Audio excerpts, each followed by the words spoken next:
નમસ્કાર વિદ્યાર્થી મિત્રો, ધોરણ 9 વિષય વિજ્ઞાન આપણે પાઠ 13મો જે ચાલે છે એના હવે લાસ્ટ પોઈન્ટ છેલ્લા પોઈન્ટ જે છે તેના વિશેનો અભ્યાસ કરવાનો છે। તો અહીં જોઈએ તો આપણે જે ટોપિક જે છે મુદ્દો છે એ છે શું તો કે અંગ વિશિષ્ટ એટલે શું। તો સામાન્યપણે આપણે જોઈએ છોકરાઓ તો અંગ વિશિષ્ટનો અર્થ અહીં આપણે શું થાય છે રોગના સંદર્ભમાં આપણે સમજીએ મીન્સ કે તો તમને ખબર છે કે સૂક્ષ્મ જીવો, હવે સૂક્ષ્મ જીવોનો અર્થ શું થાય છે તો કે સૂક્ષ્મ જીવો એટલે એમાં વાયરસ હોય, બેક્ટેરિયા હોય, ફૂગ હોય, પ્રજીવી હોય, આ બધા સૂક્ષ્મ જીવો કહેવાય। અને દરેકને ખબર છે કે આ જે સૂક્ષ્મ જીવો છે વાયરસ, બેક્ટેરિયા એ આપણા શરીરમાં જઈ દાખલ થઈ અને વિવિધ પ્રકારના રોગો કરે છે।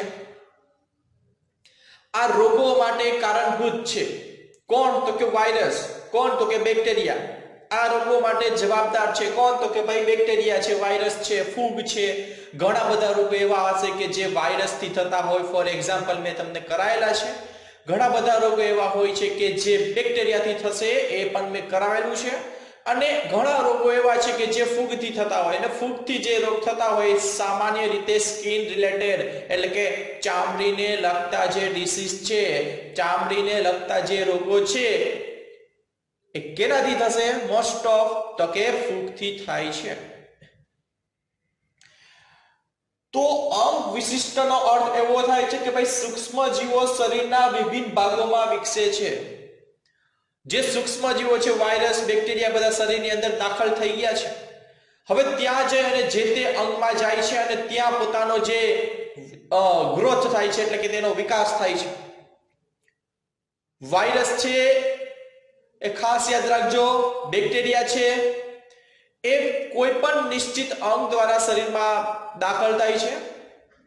ઘણા બધા બેક્ટેરિયા અને વાયરસ કે એ પ્રકારના હશે કે જે હવા દ્વારા, હવા તમને ખબર છે આપણે મોઢેથી ના લે, સામાન્ય રીતે આપણે નાકથી જ શ્વાસ લઈએ છીએ, તો નાક દ્વારા એ ફેફસામાં જાય છે, એ પણ જોશું।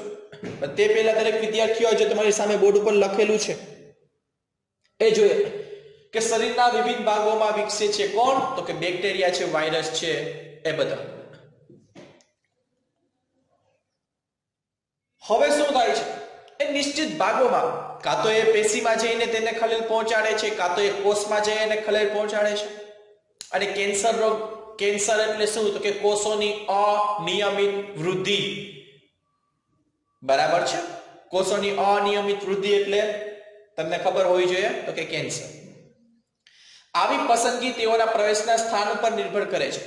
એનો અર્થ શું તો ભાઈ સૂક્ષ્મ જીવો છે શરીરના વિભિન્ન ભાગોમાં વિકસે છે, તો એ નિર્ભર કેની ઉપર કરે, એ આધાર કેની ઉપર રાખે તો કે પ્રવેશના સ્થાન ઉપર આધાર રાખે। એટલે શું તો કે ફોર એક્ઝામ્પલ કે કોઈ હવા દ્વારા ફેફસામાં પ્રવેશે છે કોણ તો કે બેક્ટેરિયા, કોઈ બેક્ટેરિયા છે એ હવા દ્વારા ક્યાં તો કે ભાઈ આપણા શરીરમાં પ્રવેશે છે। હવે આપણે હવા દ્વારા સામાન્ય રીતે આપણે શ્વાસ લઈએ છીએ તો ક્યાં જાય? ફેફસામાં। તો એ હવા જે છે એ હવા દ્વારા આ જે બેક્ટેરિયા છે એ પણ કેમાં પહોંચશે તો કે ફેફસામાં, અને ત્યાં જઈ અને પોતાનો શું કરે છે ખબર હોવી જોઈએ, બરાબર છે? ત્યાં જઈ અને પોતાનો વિકાસ કરે છે, પોતાનું જે તે કાર્ય છે એ સ્ટાર્ટ કરી દેશે। કાર્યમાં તમને ખબર છે પોતાના જે અમુક લક્ષણો છે એ દર્શાવશે ને તેની અસર રૂપે આપણે વિવિધ રોગો થાય છે। તો આ પોઈન્ટ છે કે ભાઈ હવા દ્વારા એક જે છે ફેફસામાં જશે,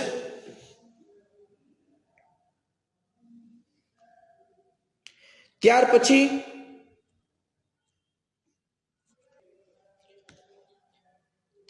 શું થશે?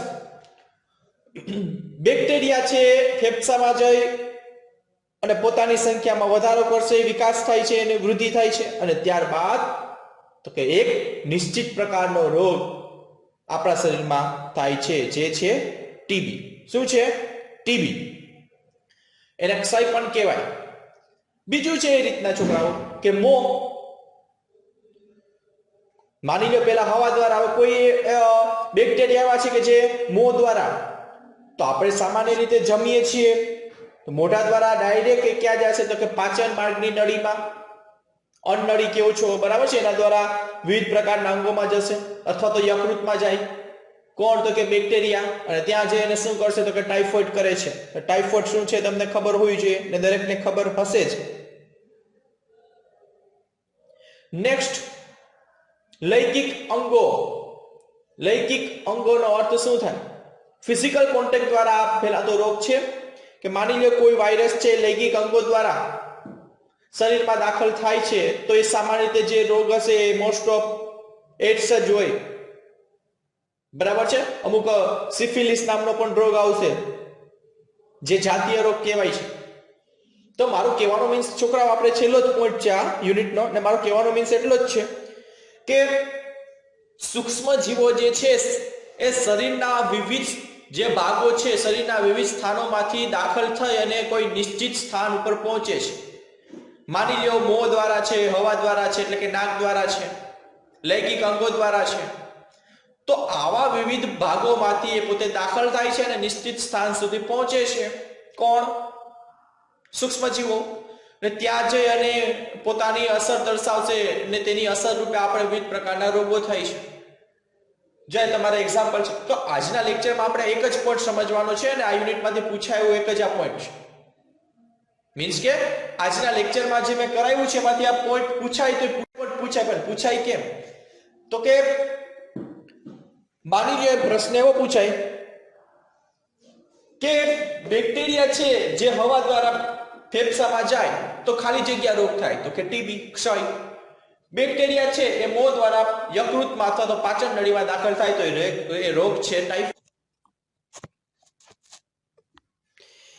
ત્યાર પછી છોકરાઓ બોર્ડ ઉપર લખેલા છે અમુક પ્રશ્નો જે તમારા આઈએમપી પ્રશ્ન છે અને હોમવર્કમાં કરીને તમારે મને મોકલવાના રહેશે,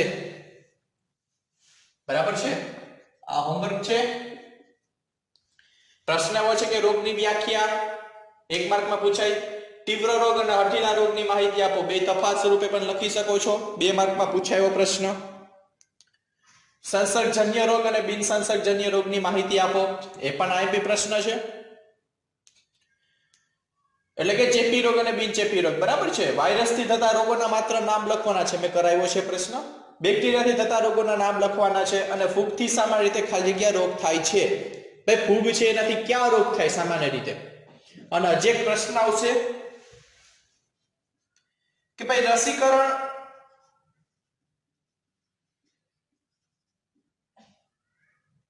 એટલે શું?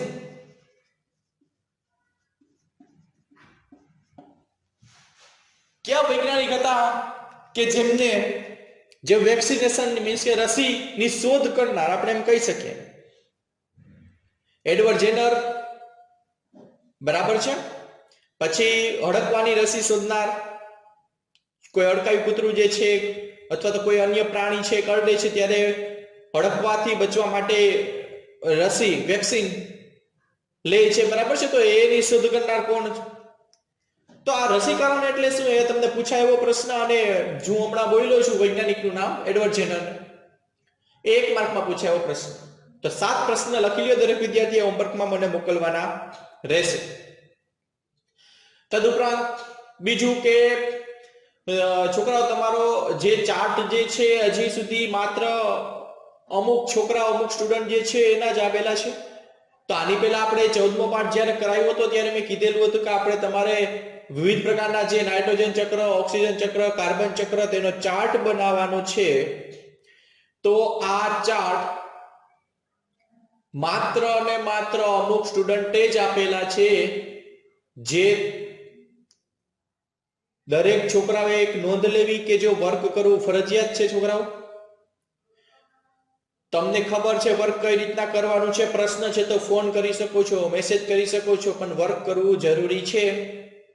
તો હવે દરેક છોકરાએ જેને થઈ ગયો છે એ પોતાનો ચાર્ટ છે રજૂ કરી દેશે, એટલે કે મોકલી દેશે મને.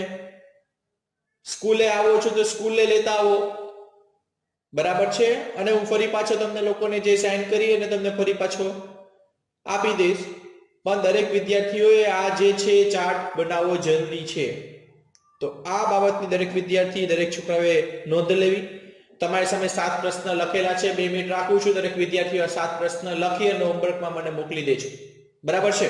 તો આજના લેક્ચરમાં આપણે આજના વિડીયોમાં આપણે અહીં સુધીનું જે છે એ ભણવાનું રહેશે દરેક વિદ્યાર્થી.